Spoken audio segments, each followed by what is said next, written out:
This is going to be a real exciting time. Hello. Hello there, fellas. Hello there, fellas.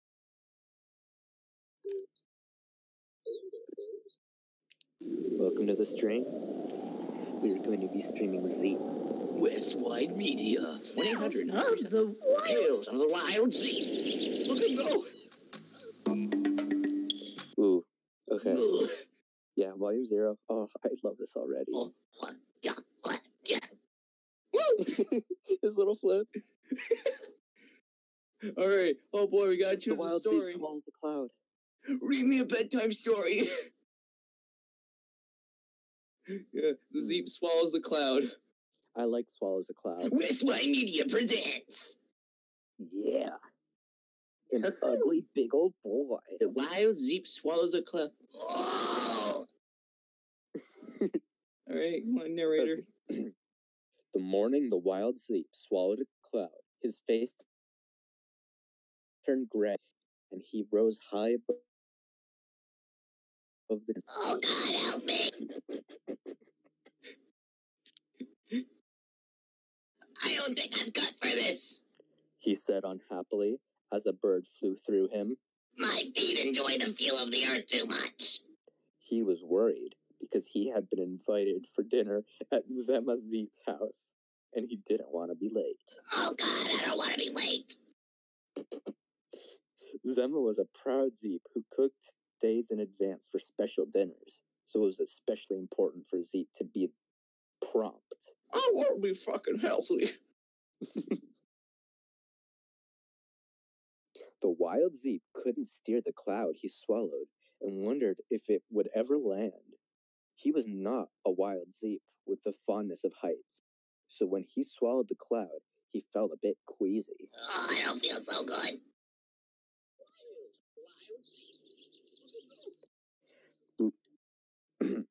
He drifted over to Tessie Terdig's house, where he found her doing 50 push-ups. Wow. She was a treblu bug who lived high in the bark of a wild sycamore tree, so needed to stay in shape.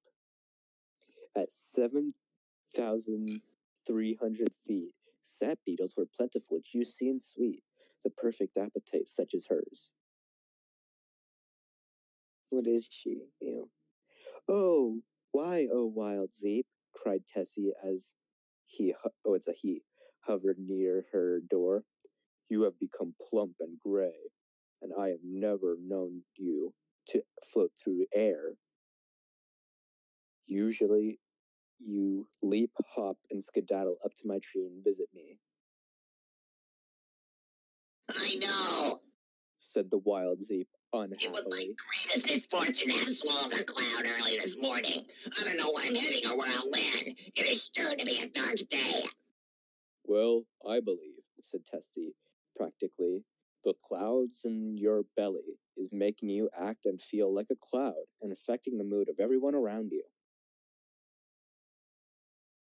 True enough, when the wild Zeep looked down, he saw all the woodland creatures moping about and shuffling along or getting into fights. Ooh, I guess I better go somewhere else. he said miserably. Also, can we just appreciate Zeep's, like, soul trapped in hell face? Just, oh, He's in constant pain. God, help me, please. Okay, next page. Oh boy. Now, as you know, usually the wild Zeep was a light-hearted, skylarking creature, skipping about, singing, or playing one of his 72 violins. I own a lot of violins. He would offer freely his foolproof Zeep wisdom to any creature who needed it. Remember, don't eat toothpaste. Oh, look, it's Zeep o'clock. It's Zeep-o Zeep.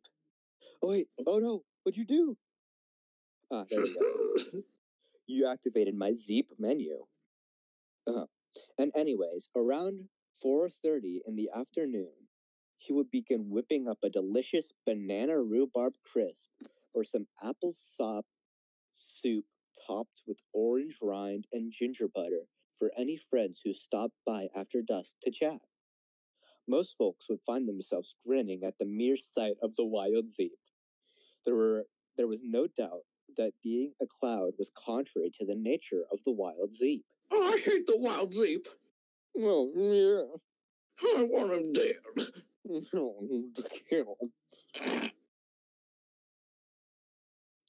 Tessie the Treblu bug was beginning to feel a little testy, so she hastily bid farewell to the wild Zeep, who continued to wander in a westwardly direction. Help me! He soon became Hurricane Katrina and was responsible for the deaths of thousands. Ah, my fits of anger is going all the way here! He had a bad spell caught in the afterdraft of a helicopter, where he spread so thin he nearly disappeared, coughing and spitting up fumes. How strange to be so light and yet so somber, the wild Zeep thought to himself grimly. I don't want to be a cloud anymore. Look at that helicopter gif. Oh, God, help me! You know that's just like titled helicopter.gif. Yeah. Helicopter spin.gif, yeah. Is that Zeep Jesus? Oh, my Zeep! He said, for speaking out loud to himself had helped him, through many a bad spot in the past. What would grandfather Zeep do in a spot like this? So this is Zeep talking to himself. Oh, no. What would great-grandfather Zeep do in a spot like this? I'd just go over the clouds and die.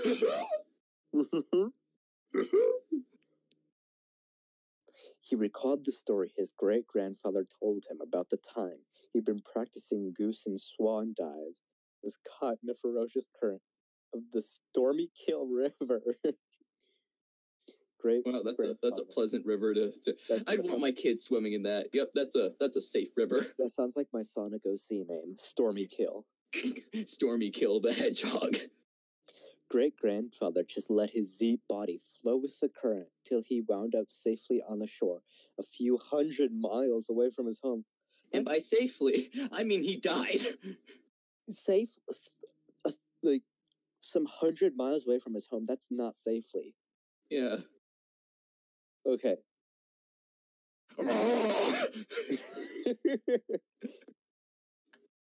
He gritted his teeth till he realized clouds don't have teeth. Wow. Can I just stop to say this whole entire escapade of events just started by him eating a cloud? Yeah. Can we, like, we never even saw him eat the cloud. Yeah, it just started the story with him eating the cloud. He just decided, I'm bored today, I want to eat a cloud. So when Zeep roared the cloud, his entire body puffed up like a balloon. Mm-hmm. It was really, really hot. And steamy. He gritted his teeth till he realized clouds don't have teeth. He tried heading north, where most clouds belong, till he realized clouds are pushed along by wind. When no wind blew, the wild Zeep hunched up in the air, feeling sorry for himself, angry at the clouds, which had lodged itself in his belly, and worried about missing Zema Zeep's dinner. I want to go home. The sorrier, angrier, and more worried he grew, the more like a cloud he grew.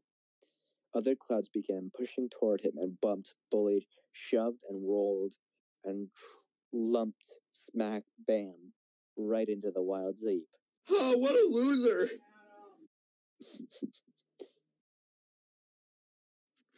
Hey, Bob. Oh, wait, no, that's you. Hey, Bob, what do you think you're doing? Cried the wild Zeep. Talking to me?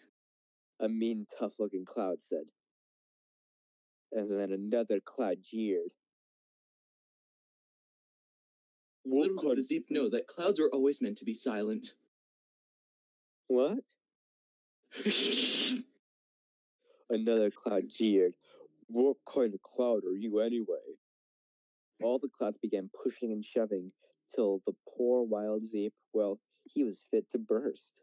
Like an inflation fetish. Oh, no. No, Zeep's weird enough already. I don't feel so good. Oh, God. Oh, God, he died. He did. And burst he did. Hurdy-gurdy. The wild Zeep split into a million raindrops and was falling, kerplop, right down to earth in Zemma's garden, where she was picking a few ripe plum tomatoes for her famous specialty fresh scarlet salad. Oh, The salad contained beets, tomatoes, radishes, rhubarb, apples, strawberries, rose petals, and other assorted fruits and vegetables. Oh my God, is Zeep gonna get bored? No, please don't get bored. Come on, Zeep. Come on, you gotta live. You're better than this. Yeah. Oh.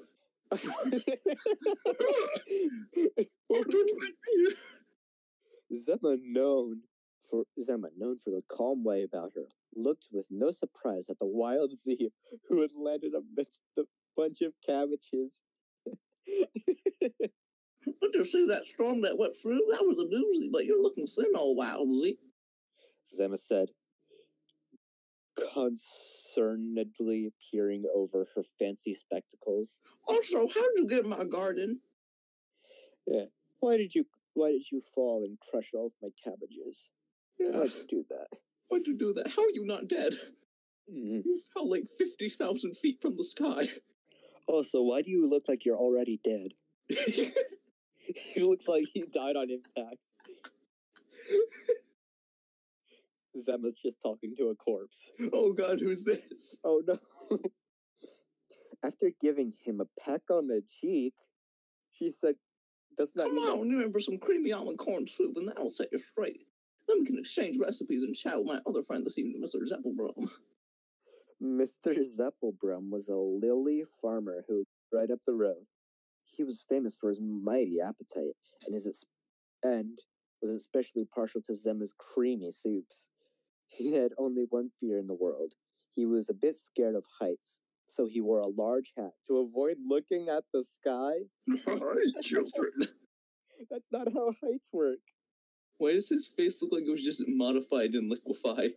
He just has the grandfather's face where he just got stretched out of it, just like... Yeah, here's Zeep that got stretched in Photoshop. Yeah. All Zeeps are made of Play-Doh. Mm-hmm. Oh, what is that? That just looks like it's just frosting. It's just whipped cream. It's just frosting in a bucket. Yeah, it's just frosting with one lone gumball on top. Mm-hmm. So the evening went well until dessert. At first, both guests declined her famous buttercream cloud cake, which looked and tasted just like a cloud. How do you even make water? that? It just tasted like water. Yeah, it just tastes like water. That's not delicious. Yeah. What? Oh. No dessert, unheard of in this house.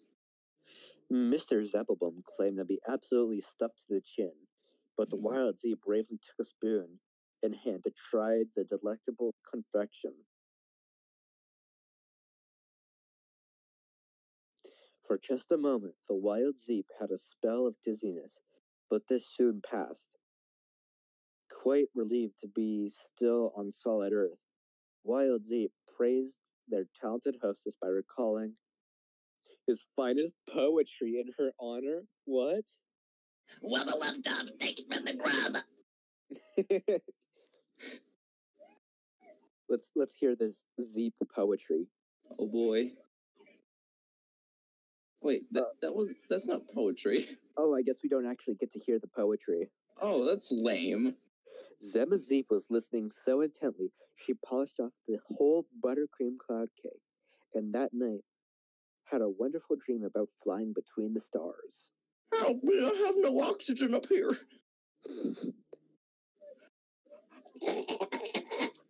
What is this nightmare? I want to get out, please. The end. What? That was she just dies in space? Like, so that's not a good ending.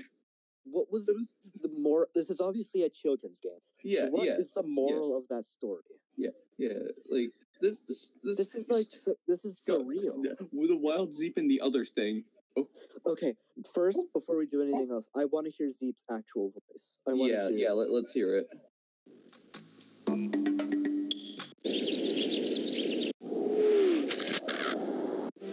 Let's hear it.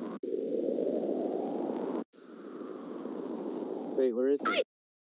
We can't hear it. I don't think I'm cut out for this, he said unhappily as a bird flew through him. My feet enjoyed the feel of the earth too much. Enjoy. No, it's in the YouTube video. Oh, okay.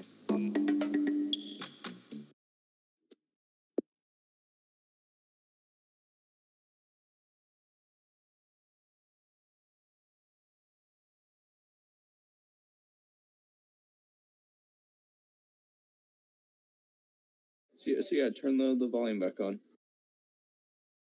Because we can hear it just fine through the YouTube video. Okay.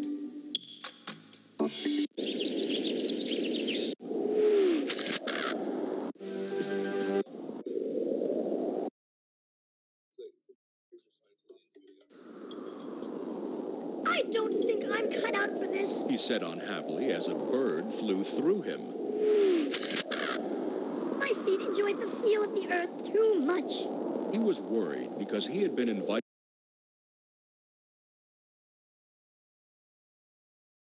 Oh my god, his voice is of like a little girl. Yeah, his voice sucks. After giving. Yeah, your voice is better. Yeah. It's so much more Zeep-like. Yeah. I'm a magical Zeep. Look at me.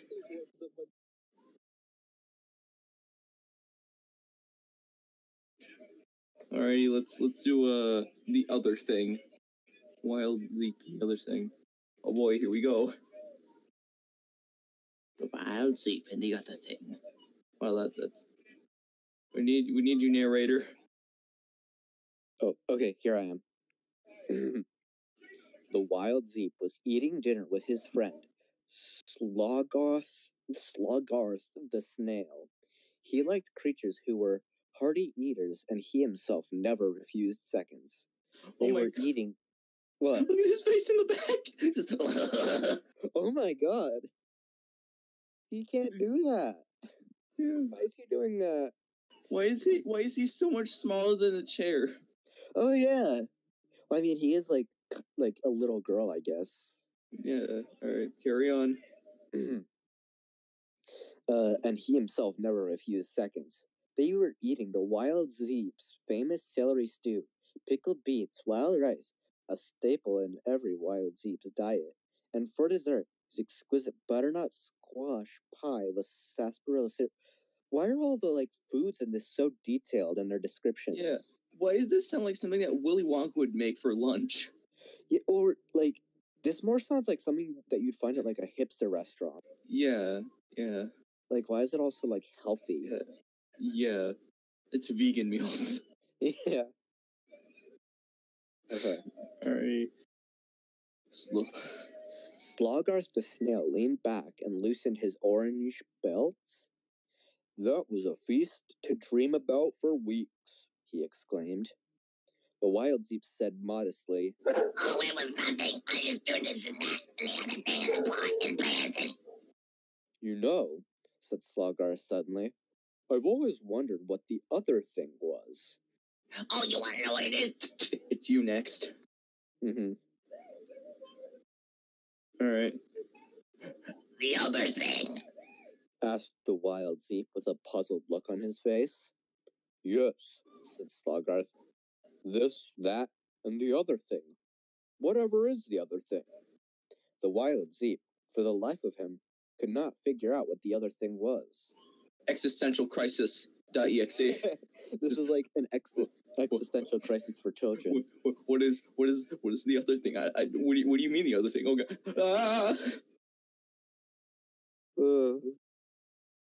Soon, Slogarth, after thanking his host 17 times over, okay, trailed his slow, slivery way back to his cozy home under a beanstalk.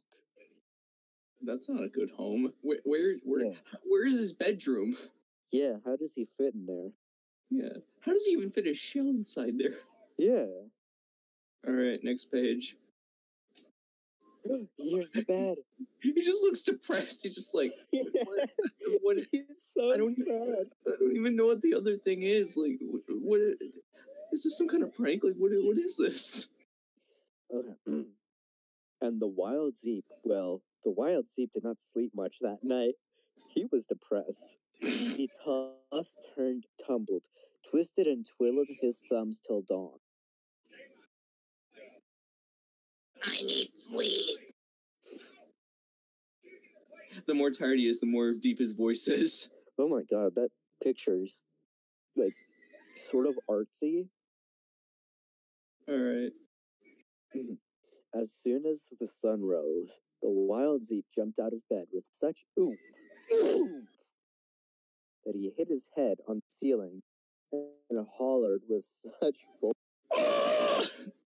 He woke his wise aunt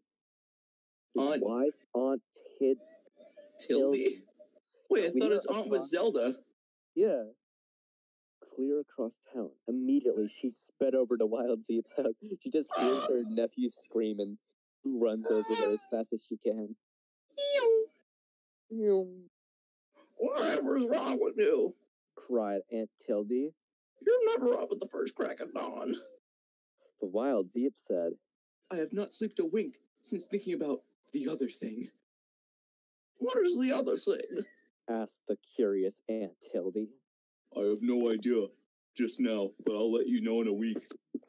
Said the Aunt Zeep with determination. And off he skipped and flew and sailed for many days to hunt down the other thing.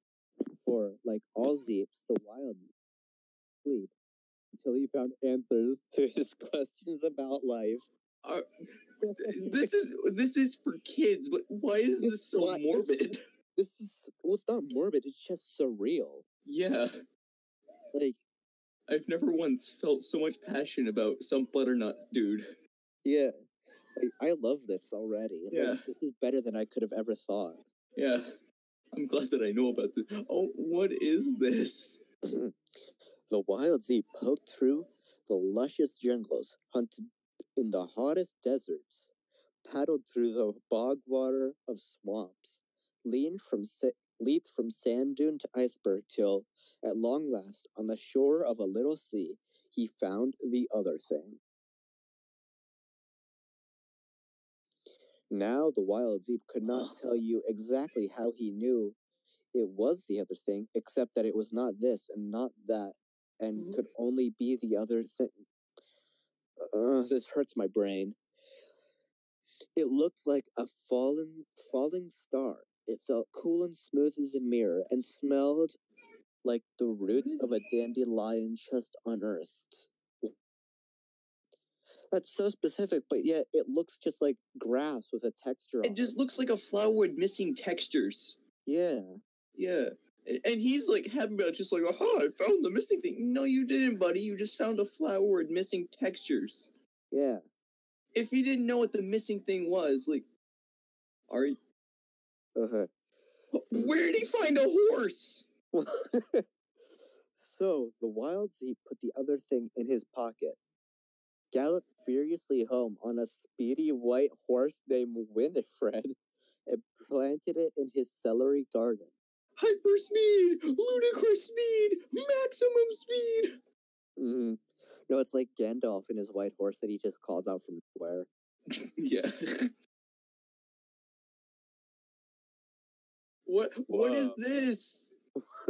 He's the having wild visions Zeep of had his a family. mighty green thumb. He had a thumb so green that it just radiated radiation and gave every single person around him radiation poisoning. He has a Chernobyl thumb. He stuck his he stuck his thumb in the Chernobyl, and now it's just green forever. Oh. The wild Zeep had a mighty green thumb, so he knew what the other things needed in order to grow strong. He fed the other thing honeysuckle sap, shaded it with soft palms, and recited to it the most encouraging poetry. What's this deal? What's this guy's deal with poetry? His poetry's just wubba lubba dub, thanks for the grub. Yeah. The townsfolk gathered around the talented wild Zeep and the other thing to watch him toil and the other thing bloom. So everyone's just gathering around watching this guy plant a other thing. Okay. Well, Zeep, you're gone too far. Has Zeep signs gone too far? Alright, what's the next page? Zachary Zeep, the guard of the local greenhouse, asked, "Who would have thought there was such a thing as the other thing?" You're Slogarth. Well, said Slogarth humbly, "the notion sort of slipped out at supper time." Yes, joined Aunt Tiddly, and the notion continued till dawn. They looked admiringly at the wild Zeep as the wild Zeep worked. He worked so hard he went through 12 pairs of gardener's gloves and had a sore throat from reciting so much poetry. How do you get a sore throat that much? Like, unless he was just sitting by. It was a lot of poetry. Yeah, too much poetry for his poor throat. Mm-hmm.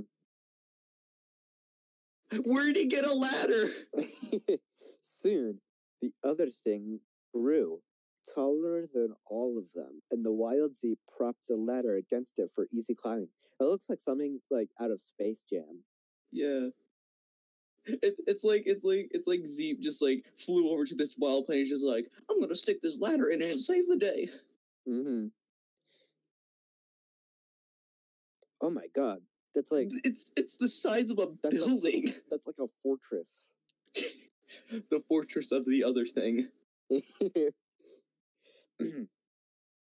From each laden branch, a new thing bloomed rare.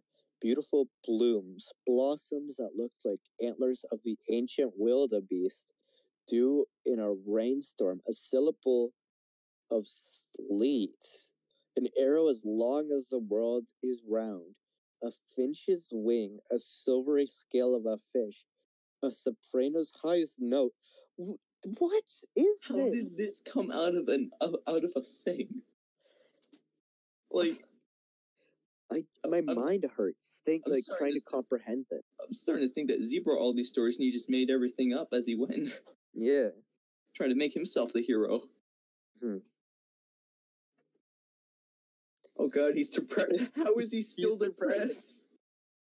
The townsfolk oohed and awed, applauded, then went home to drink mulberry sap and dream about answers to life. They'd been awake for days watching wild Zeep at work and were content to see the other thing in full bloom. The wild Zeep still did not sleep. He smelled a magic in the blossoms of the other thing and would not rest until he examined it more closely and smelled its scent more deeply. Examined it more closely and smelled its scent more deeply. I'm starting to think he has a much more bigger relationship with this thing. Like, yeah, this is like Dr. Seuss, like someone trying to be Dr. Seuss. Yeah, but it's like this guy took too much LSD and just decided to pop out a game. Yeah. All right, next page. That evening, the wild Zeep climbed the ladder, rung by rung, to the very top where the winged blossom grew. This was one of his favorites. No sooner did the blossom fall into his hand when a strange feeling passed through him. Also, he's as big as the fortress now. he just didn't even need the ladder. He was that big to begin with. Just like he can grow at command. Just like, now I am the almighty Zeep. Fear me. Oh my god. I love that image. He got the wing cap. No, he's an angel now. He died. He died. He fell off the ladder and just hit the pavement. Game theory. Was Zeep in a coma this whole time? Alright, read. Suddenly, the earth dropped from beneath him. He felt lighter than he ever dreamed possible. His arms bent like wire hangers. His heart beat faster than his thoughts. And from his throat came an amazing music. The whole world seemed to rush at him. The velvet bunch and brush of treetops looped by his keen eye. Every rustle in the grass, far below him now, made his blood race. This is getting deep. Yeah. Oh, really? He's flying. Cried the wild Zeep. I'm flying. Soon he was doing loop-de-loops, skating through air, plummeting and lurching up again.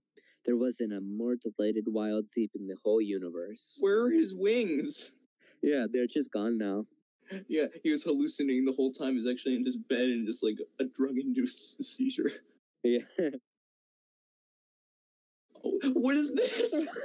Yeah, he's about to kill someone. That's like the look like a psychopath gives himself in the mirror before he like commits a murder. Before or after a murder. This is getting too deep for me. At the instant of dawn, he came to a halt and crashed back into the branches of the other thing. What a wondrous flight that was! Exclaimed the wind-shook wild Zeep to himself, pulling some feathers from his head. So those are feathers? Or, oh no, he just got feathers stuck in his head. What is this? He examined the branches and the million different blossoms, and thought excitedly about all the days to come. Wait, all the days. Endless possibilities, endless dreams. He whispered and then crawled into his soft Zeep bed for a sound sleep. Is that... What's this? The next day, the wild Zeep and Sloggarth the snail were lunching on sweet asparagus and honey yam strudel. The wild Zeep excitedly told Sloggarth about his flight, while Sloggarth chomping on the delectable strudel, looking at him in disbelief. Nothing like what you described could possibly happen, even though you are just a wild Zeep, my dear friend. Can't you wait and see? Cried the wild Zeep. Come on. This has to be the end of it. Like, they wouldn't keep going. I hope it is the end. Oh. He's about to kill himself with that knife. He's finally found peace. This is just the finale of the book. He just ends himself. He skipped up his ladder to the tip top of the other thing and plucked the first blossom his hand brushed against. It was the silvery scale of a fish. The wild Zeep closed his eyes dramatically, waiting for the strange sensation to pass through his body. He's waiting for the sweet release of death. What is happening? He's breakdancing on a plate. After a few minutes of not feeling a thing, but the silvery scale blossom limp in his hand. You shouldn't describe something as limp in your hand in a kid. The wild Zeep opened his eyes again. He scratched his head, shrugged, then dove headfirst into a bird basin. Clunk! Ouch! He exclaimed. Wait, so his powers are gone now? Okay. The story is very inconsistent. God, he's so quick. It's Turbo from that movie. It's Turbo Snail. Turbo Snail. You remember this snail from the movie? Yeah. Yeah. Meanwhile, Sloggarth was calmly eating leftover marigold pollen pie. Why is there so much food? But I'm surprised they haven't overfed themselves. Yeah, and watching the foolish actions of the wild Zeep. I'm sorry, the snail finally sighed sympathetically, but I must go now to visit my Uncle Hunch. And he slid off, leaving a silvery wake. What is happening? I don't know. Now he's visiting his uncle? It's Zeep. You can't question Zeep. You're right. If I just question it, it's gonna hurt. I'm just gonna hurt myself. Please tell me this is gonna be the end. It's just gonna leave. Like, this is the longest book. Nope, not the end. The wild Zeep was disappointed he couldn't share his experience with Slogarth. But true to the wild Zeep he was. He didn't brew or stew or feel blue because of it. First, he picked blossoms resembling the soprano's highest note. Closed his eyes and waited. Nothing. He even tried singing a few bars. But all he heard was his own Zeep tenor.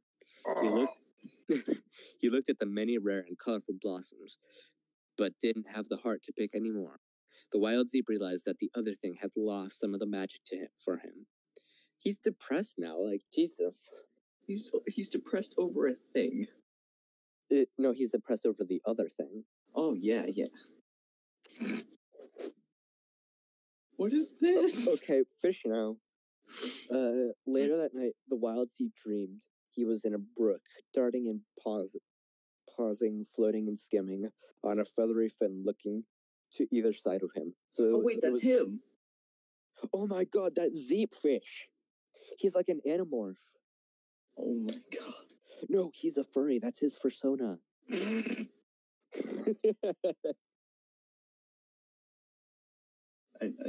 What is this? He woke the following morning, suddenly knowing his dream was just a dream and not the magical other thing. Lazing forlornly out his window, he sensed a shadow behind him. It was his wise aunt. She was watching him sleep, and like, she's in his house without his knowledge. Yeah. Okay. What is this? Keep going. Yeah. The wild Zeep offered her some tangerine lime juice, sat her down at the kitchen table, and told her all about his experience with the other thing. Then he asked her for foolproof Zeep advice. Foolproof Zeep? What would a Zeep give that's foolproof? I don't know. Let's find out. Oh, Aunt Tiddly said kindly, I'm sorry, old wild Zeep. It seems to me that you turned the other thing into something, and now it's a different thing. Altogether, it's lost the magic of being the other thing. It's just a plain old something. You'll never fly the way you flew, nor swim like a fish, nor fall like a star. Okay, now it's back to like the mind, like, melding stuff. What? I hate when they do this. Like, this something is not this thing; it is another thing. Yeah. What? Yeah, like, I'm trying to read a story, not get my brain destroyed. They're giving something that is inertly formless a form, and it hurts my brain. Yeah. All right, Okay. next page. Why are they happy now? The wild Zeep was very quiet after this, but true to his Zeepish nature, didn't stay that way for long. Instead, he raced to his garden, dragging Aunt Tiddly along to show her an especially magnificent stalk in his celery garden. Now isn't this something? He cried with a wink from his eye. Just smell the sweet air coming from the blossoms of something. Then wild Zeep spun Aunt Tiddly about till she was out of breath. She's like so old. You're gonna dislocate her elbows. You're gonna kill her. Next page. What is this? It's a non, like... Is that a satellite? What is that? Aunt Tiddly laughed a hearty Zeep laugh and spent the rest of the afternoon helping wild Zeep weed, water, and prune. This whatchamacallit is really handy, said Aunt Zeep Tiddly to the wild Zeep, pointing out to a garden tool he'd never used before. How is that going to be used gardening? I don't know. It's like a pickaxe, but more useless. Like, what is that? How does that work? This what? cried the wild Zeep, with a wild glint in his eye. Already dreams of searching for the wild whatchamacallit were beginning to fill his head. What? Oh no, he's doing it again. A must find everything. Next page. The end. So it ends there, but not like where like the snail was like not at the Yeah. sass. I think the- I've had enough Wild Zeep. Yeah. Me This- too. This was My brain's already fried enough. like, I think what happened was we had this conception of what the Wild Zeep would be, but we were just so blown out. Like, it was better than we could have ever thought it was, and now like we're just like, I need a moment to process this. For now, let us look at the Wild Zeep dance. Yeah. Hey! Ooh, ooh, ah, ooh, ooh, ah. Let's look at the credits. See how many people worked on this. Oh, let's look at the credits. Oh, look at him go! Look at him go! Tales of the Wild Zeep and character of the Wild Zeep, dreamed up and written by Alexandria. Good job, Alexandria. Let's get a round of applause for Alexandria. You've made the most clinically confusing character ever to be created. She didn't want to put her last name because she didn't want to be associated with Wild Zeep. Art and animation by Darren Horrible. Oh God, Darren. Oh. You're right. This was pretty horrible. Programmed by Joseph Michalich Oh, this is a Russian game. and Thomas Milkison. Music and sound effects composed, recorded, and engineered by Robert L. Envino. The voice of Wild Zeep was by Darren Horrible. So he did the art and animation and the voice. Oh So my! the guy who made that was his voice. Oh my! Wait, 7,001 thanks to Jane and Jim, who it is told spotted not only a heap of Zeeps, but caught a wild Zeep leaping deep into a Jeep, wildly beeping.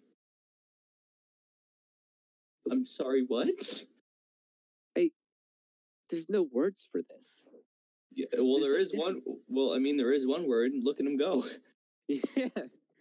Like, we need to tell people about this. Like, this is a hidden gem. We need to just reboot this. Put this on like r/philosophy and just like let them analyze it. Yes. Just like, hey, yo, guys, what the fuck is this?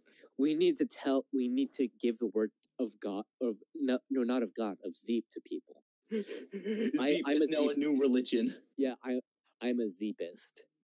I believe in the word of Zeep. Alrighty. Okay. Alright. Let's quit Zeep. Let's let him rest. Goodbye, Zeep. He's destined to delete it. Get rid of it. Delete it. Oh no! Oh god! You can never delete the computer. You can never take over the computer. Okay. Well, bye. This was fun. This was an interesting experience. I will never forget. Oh my god. Let us go and share the word of Zeep to all of those whom we come in contact with. Yeah. Okay. Bye. Bye. Bye. Have a wonderful time.